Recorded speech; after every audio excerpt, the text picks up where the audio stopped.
so you can help your buyer to have a bigger budget. And if those properties aren't moving, you have an opportunity to get in there. But we help other people grow, they help us grow. If you cannot sell your home, we'll buy it for you. You're the king of Doral. Whenever you talk to a builder there, you should be like, bro, nobody knows this place better than me. That builder starts to look at you as their true business partner. This is gonna make you the go-to realtor for top builders. Talk to them like you would your life partner. Don't flirt with them, that's not what I meant. Don't give up. Like if it takes you 3 years to get there, just know it was worth it. I'm gonna talk to you guys about sellers today. Why do we wanna work with sellers? I see a lot of people in here who are listing agents. Ilya, why do you wanna work with sellers and not buyers? I just don't need... Buyers are more placated. They need to agent you at any time and they can go with another agent, and I had multiple times then they decided to go with listing agent directly because they consider to be an advantage. So there's less loyalty. Do you also, how many buyers can you put in your car at one time? One set, right? You can't take 2 sets at once. I guess maybe you could if you get creative. You could have 100 listings at once, right? So you have the leverage. When you have the listing, who comes to you? The buyers, so you get leads. So when you have a listing, you tend to get more transactions because you have buyers coming to you. Who mostly does the work in a transaction? The buyer's agent or the seller's agent? The buyer's agent. So this is what we're going to talk about today. Where do we find motivated sellers? Your market seems pretty hot, but I hear like conflicting things. Some people are telling me, yeah, it's cooling down. It's not what it was. Regardless, we know that the cost of money has doubled with interest rates going up. So where are we finding people who have to move? Me personally, I'm looking at 2 different things.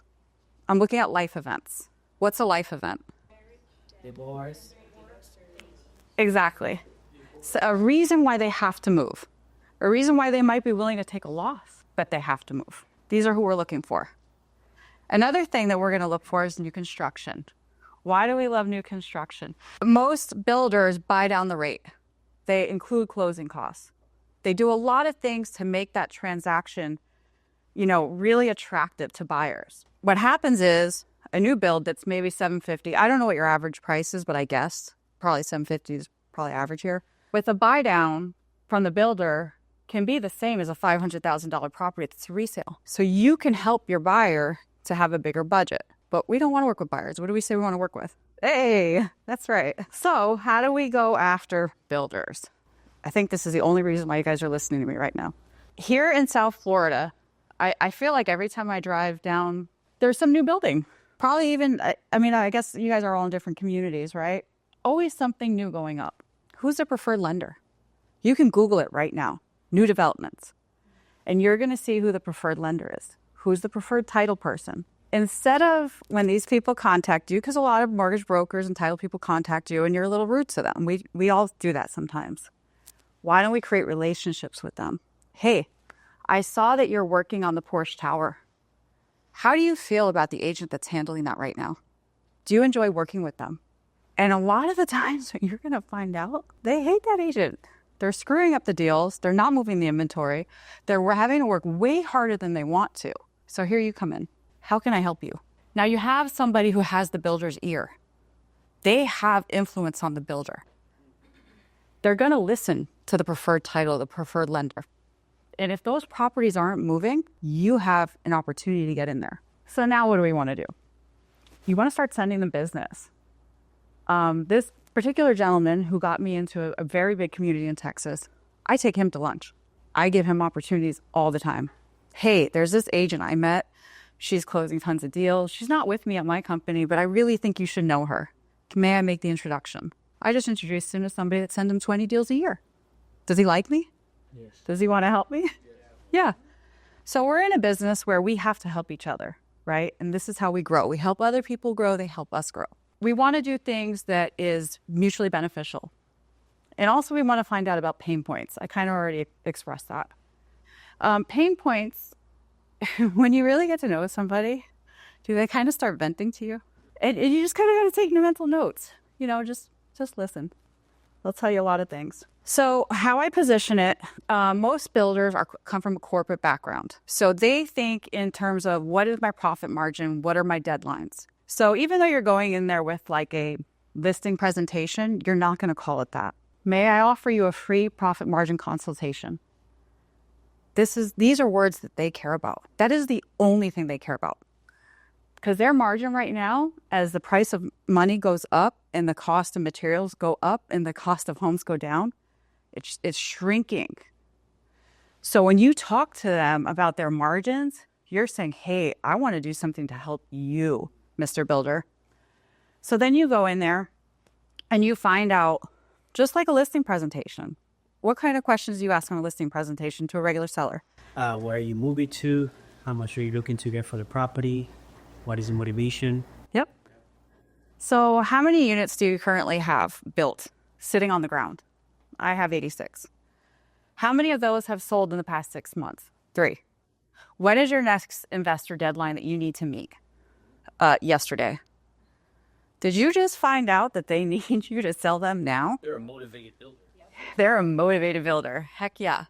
So now you create a plan for them, and you can either say, hey, I'm happy to implement this for you if you'd like to talk about working together, or I can help your staff as a consultant.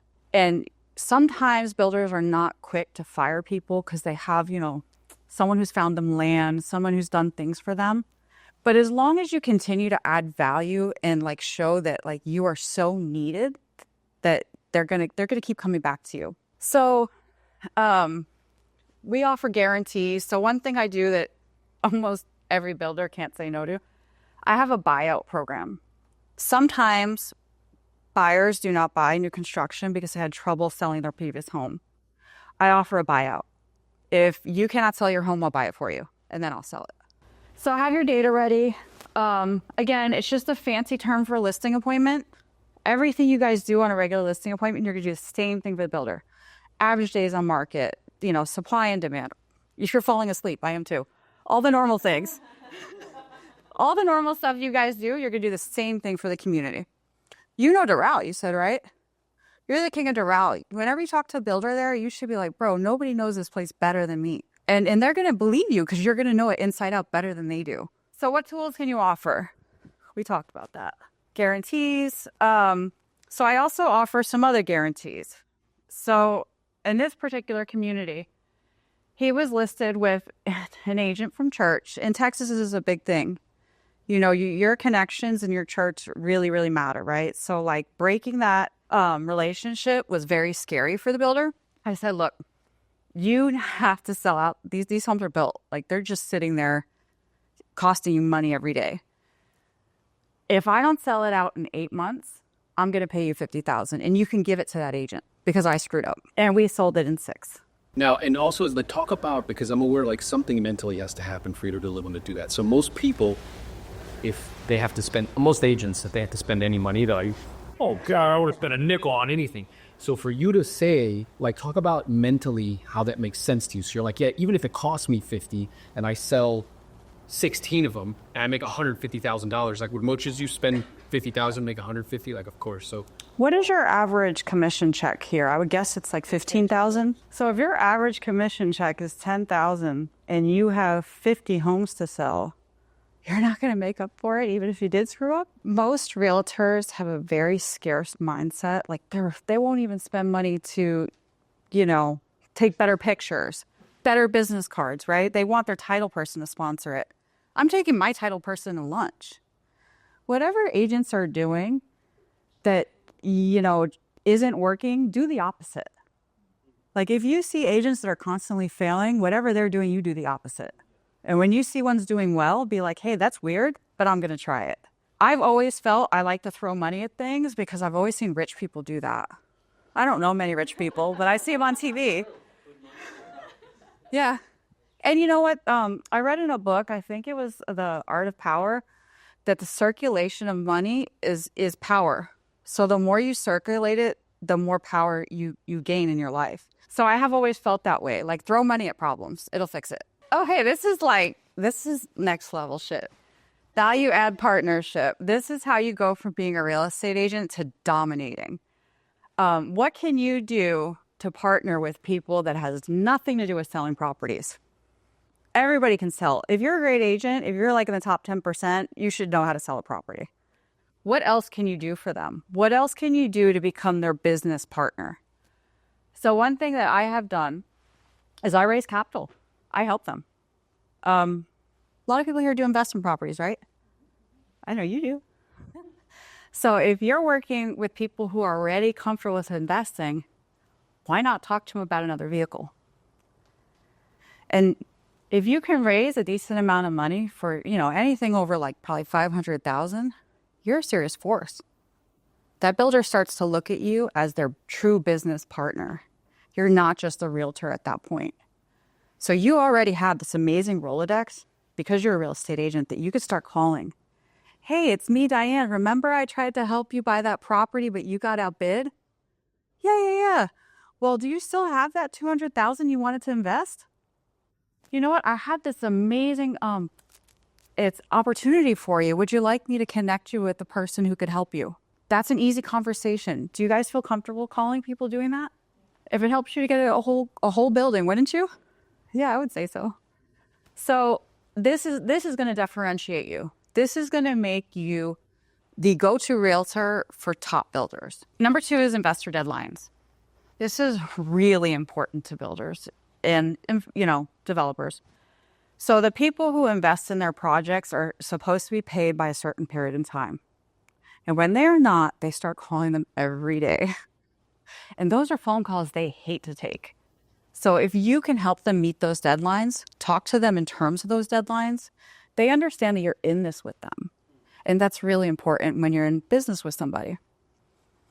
Does this make sense to you guys? Okay. Do you guys have any questions about it?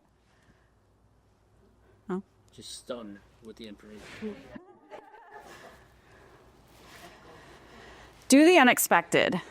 Again, like whatever bad agents do, I'm like, I'm going to do the opposite. So show your partner that you are in this with them. What do most agents do with closing gifts? Do they pay for them or do they ask for other people to pay for them and then put their branding on it? Yeah. What if you paid for it and you put their branding on it? Pretty cool, right? Free social content. So every time there's a closing, we have the agent, like if there's another agent on the deal, like say Sotheby's, Century 21, another EXP agent sells the deal. We interview them. Hey, how did you feel about working with us? Do you enjoy selling Preston Trail homes? Did you find the experience to be enjoyable? And then we put that content up so that, the builder has good word in the real estate community. We pay for that. Same thing with the buyers. Again, value add partnerships. It's just over delivering on the things that you can do for the builder. Am I boring you guys? Okay. Encourage and celebrate the builder. So I used to do this with my late husband. I would always, like, if you guys are married, you probably do it too, right? Every man, every woman wants to feel appreciated. And that job is super stressful. Can you imagine working with contractors all day long, investors, all these people who are really not that fun to work with? The more you tell them, hey, you're doing a great job. I love your work. It's so fun working with you. Your homes are so pretty. They feel really appreciated. Talk to them like you would your life partner. Don't flirt with them. That's not what I meant. But make them feel like they matter.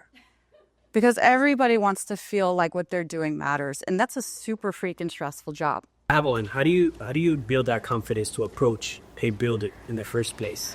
That's a great question. So I'm really good at pumping other people up more than myself. I think because I'm a mom. Like, any other moms in the room? Like, you'll tell your kid all these things and then you'll be like, you won't do it for yourselves. Like, eat healthy, go run, do your homework. And like, when's the last time you read a book sometimes, So I really started pumping up other people. And then because I was doing things to help them, they started pumping me up. And that helped my confidence because we were contributing to each other. I never directly approached the builder. I didn't have the confidence. Someone else made the introduction for me. And by the way, there's a gentleman who does, I forget his name, but he gave me this really good tip. He does podcasts. He said, when you don't have a relationship, phone a friend. And that's really good advice. Sometimes you don't know somebody, but your friend does. ask that friend, hey, can you help me? Can you call this person? So yeah, in the beginning, I didn't have that type of confidence. But once I started doing it, I saw like, hey, there's not a lot of competition here. Can you talk about more about researching, like the builder and their for lender, title, cover? Yeah. So Google, like, what city are you in? Where do you work? Palm Beach County. Take your phone out. Palm Beach County new developments. And then you're going to click on those developments, and right on their webpage, they're going to have their preferred title, their preferred lender. So you're going to go right on their website. That information's going to be there. And if it's not there, go into the sales gallery, and it will be there. That's a great question. Anyone else? Can you repeat that again? Yeah. So what market do you serve? Broward. That's a county, right? Yeah. What city? Hollywood Beach. Hollywood Beach. Okay, so Google Hollywood Beach new developments. See who the builders are. Go right on their website. You'll see the preferred title, the preferred lender. I don't know what other services you guys use here. That's what we use in Texas. Start to get to know those people. I think another good tip is they have to pull permits before they start projects. So you can go on its public record. You can find out who's pulled permits for what and just call it. Yeah. Find out who owns the LLC, get their phone number, or call. Once you sell at your first community, others start calling you as well. Really, the hardest one is your first one. Don't give up. Like, if it takes you 3 years to get there, just know it was worth it. I mean, it took me 10 years technically to get there. And you're speaking about independent builders. We're not talking about the large, Lennar, CC Homes, things that we're talking about independent builders that either enterprises or smaller. You don't want builders who have in-house staff. If you know that they have in-house staff, don't waste your time. If they own their own brokerage in terms of like the lending side, don't even bother. Very common of that because, for instance, it happened to me where the developer here in Miami, the developer himself had his own real estate firm, right? And he had his in-house agents that sell the condos or rent the condos and such. However, they didn't have the proposed value that I could bring to the tab, right? So I'm gonna break it down this way, and it is great because the mastermind is called 100 Deals, something like that. Yeah. Okay.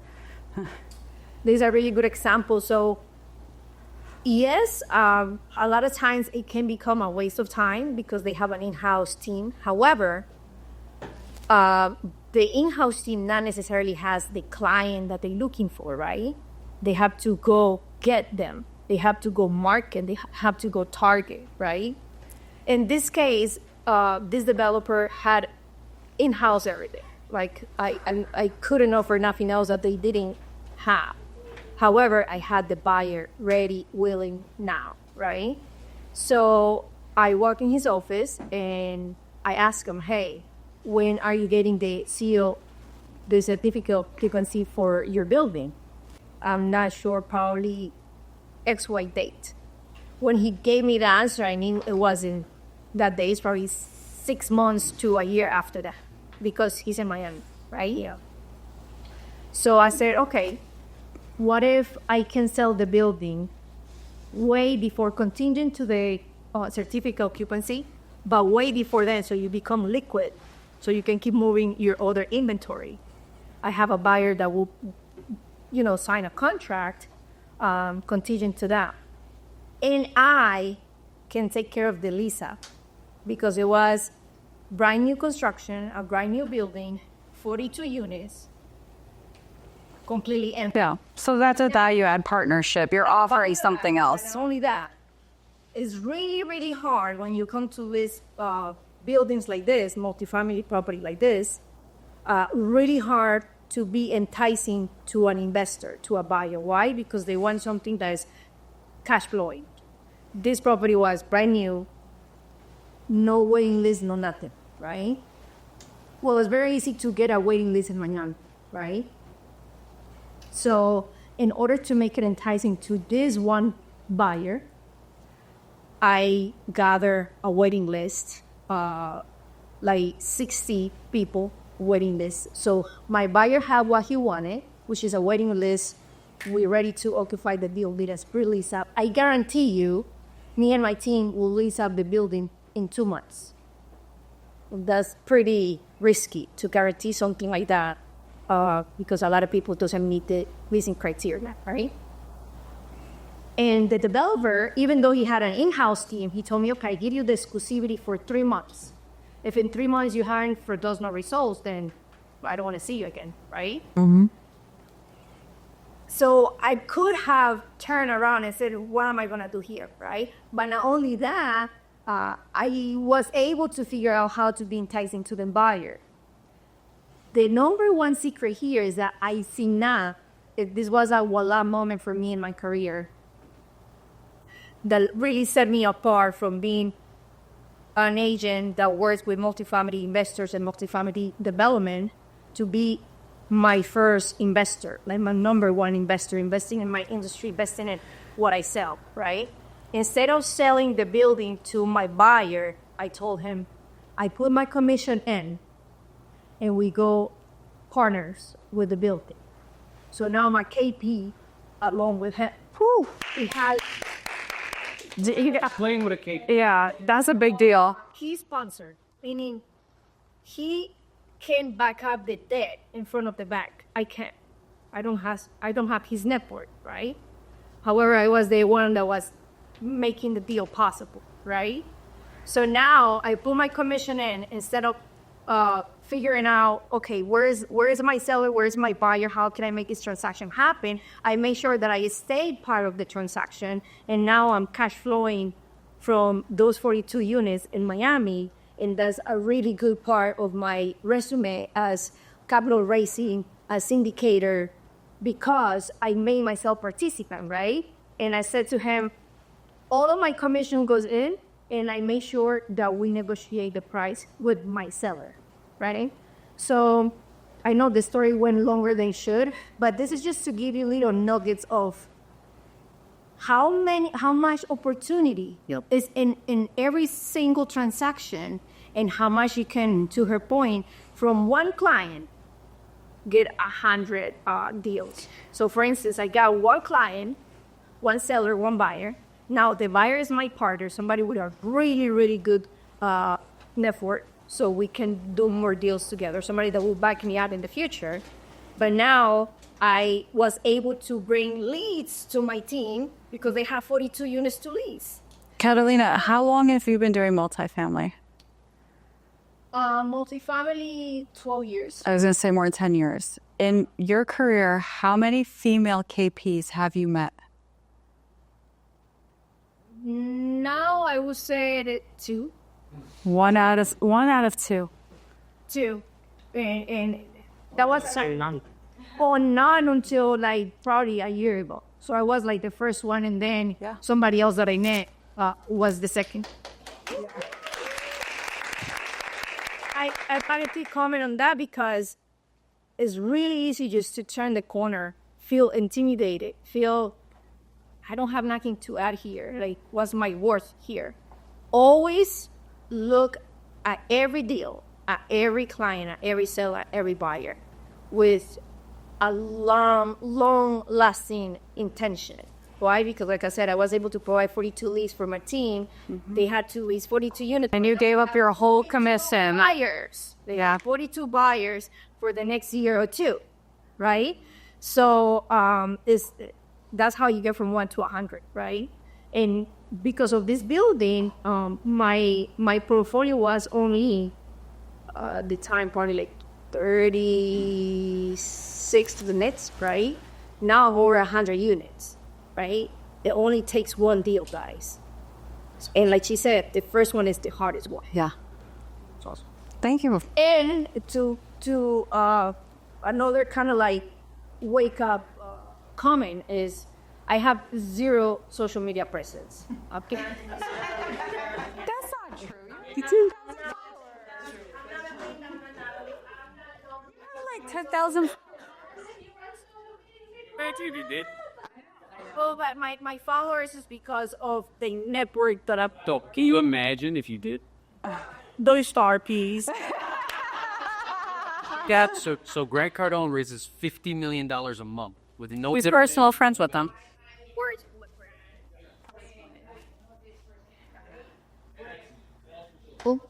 Yeah. So I used to be bullied at the office because was the one like, she's nobody, right?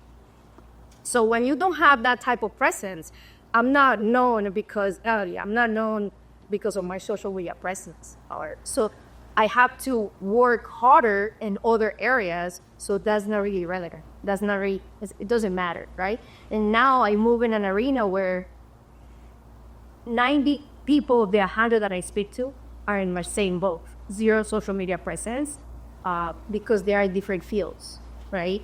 Medical field, engineers, whatever, right? So they don't have that social media presence because that's not where their leads come from, right? Even then, I have zero social media presence. So you want to know what I'm hearing when you're talking? Nobody is using social to fundraise in that environment. Yeah. What an opportunity. 12,000. What an opportunity.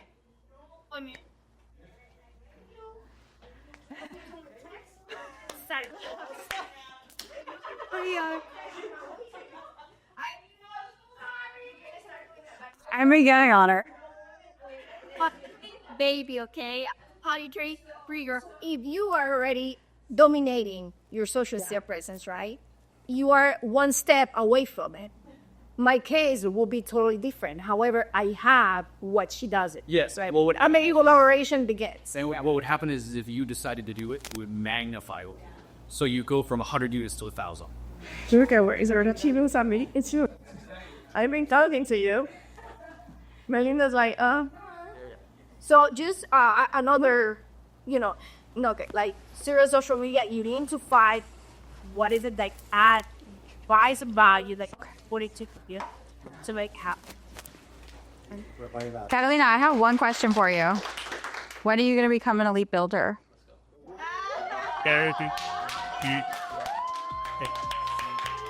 Send close, I'm ready. LSC for you. Not even this room without the question.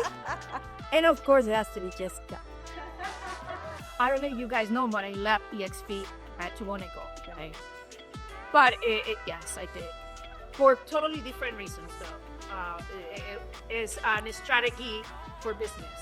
I needed Yeah, you moved into a multifamily space and commercial. Yeah. away from it in order to become bigger, better, and come back. And come back. Yeah, I love that. Okay.